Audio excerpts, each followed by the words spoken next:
On n'est pas surpris, puisque la France n'a jamais caché son intention de mettre les bâtons dans les roues de notre organisation commune qu'on appelle la AES. Et vous savez que la France ne vit que des richesses des pays du Sahel, particulièrement du Niger, du Burkina et du Mali.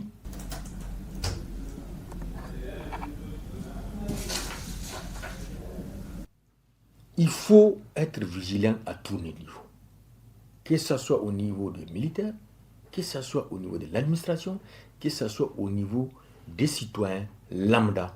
Soyons concentrés, vigilants. C'est des tentatives de pénétration, d'infiltration et même des tentatives de coup d'État. Parce que le régime des 3 militaires responsables, dirigeants de l'AES, si ça évolue, si ça continue, si ça progresse, c'est un déclin de la France. Et ils sont conscients que leur déclin est proche. Et ils sont conscients que s'ils n'arrivent pas à mettre mettre des bâtons dans les roues de la politique des dirigeants de l'AES, la France ne sera plus une puissance.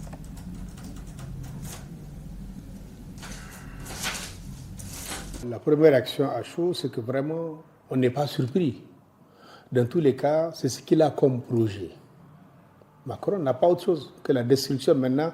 Il a tout essayé. Et maintenant, peut-être qu'il songe à la destruction même physique de ces leaders de l'AES, les 3 chefs d'État. Comment désintégrer l'AES, je crois que c'est ce qu'il a dans sa tête. Et le cas le plus qui dérange Macron, c'est le cas du Niger. Parce que jusque-là, la France s'est affichée comme une des plus grandes puissances mondiales, fort de l'uranium du Niger qu'elle prenait gratuitement depuis 60 ans. Et Dieu a amené une nouvelle équipe, dirigée par le général Tchani et tous ses camarades.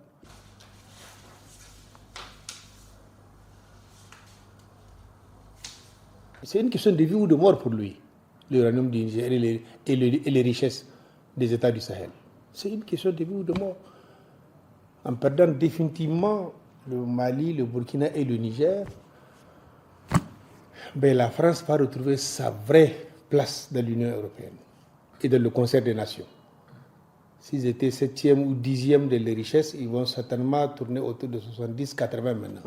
Ah oui, c'est des réalités qui sont là.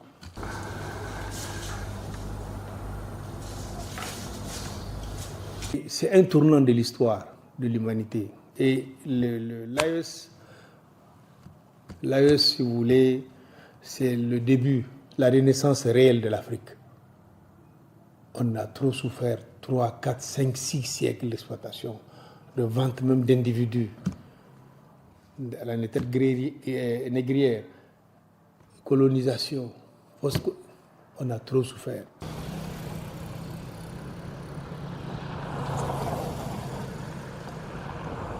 En fait, il a fait comprendre qu'évidemment, la France veut revenir par tous les moyens, reconquérir ce qu'elle avait perdu en Afrique.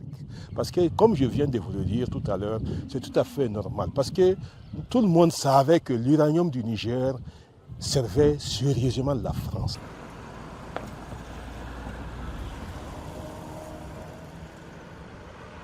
Ils avaient un programme, c'est-à-dire créer une sorte de chaos au niveau de l'aéroport pour pousser les soldats nigériens à se déstabiliser et ensuite essayer de descendre dans la ville de Niamey. Au fait, ce n'était pas l'aéroport qui était visé, mais en réalité, c'est le pouvoir même central qui était visé. Dieu merci, nos soldats ont pu tenir, nos soldats ont pu relever le défi.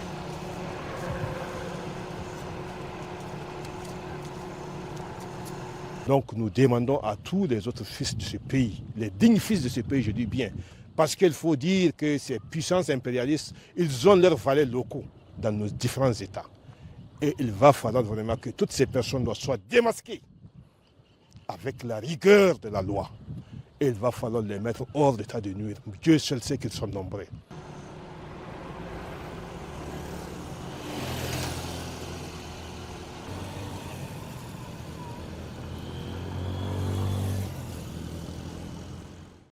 Jelajahi cara baru mendapatkan informasi. Download Metro TV Extend sekarang.